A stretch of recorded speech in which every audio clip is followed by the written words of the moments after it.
Good morning, sir. Good morning. Good morning, my dear friends. Today I am standing here in front of you to deliver a short note on a topic of women empowerment. For better understanding of this topic, so I divided my topic into four parts. The first one is introduction. The second one is women empowerment required. The third one is women empowerment established.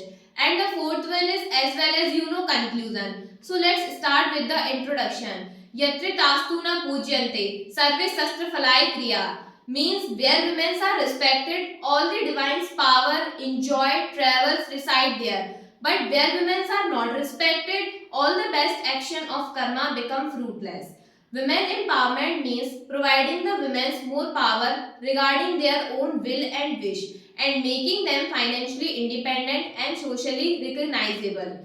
Women empowerment enhance the quality and the quantity of human resource and development.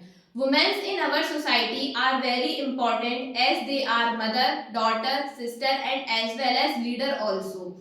Empowering a woman is not just a matter of gender equality but it also an important catalyst for all over being process in the society. Now it's turn to the why is women empowerment required. It is painful fact that every country is developing more and more in the world. But in the women subject, various types of physically or mentally torture are made by their family members and in society. Girls in rural area are not sent to the school for complete their education. On the other hand, boys are sent to the school to complete their education and they are looking as backbone of the family. They still treated as girl commodity and they are also expected to do only household works, clean utensils, clothes and cook food. They do not allow to socialize like job or business and they think educating a girl or woman is just a waste of time or money. Now it's turned to the women empowerment established. There are various ways in which women empowerment could be achieved. Government should make that women could be provided equal opportunity in career or in other field as a man.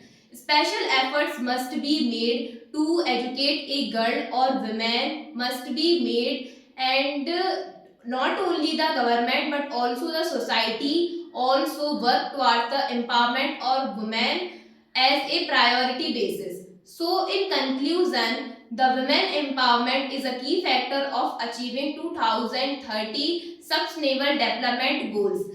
Unless the gender equality, the women are now providing equal opportunities and equal rights as a man. Rani Lakshmi Bai is the best example of women empowerment and the brave warrior queen. So this is all about women empowerment. Thank you.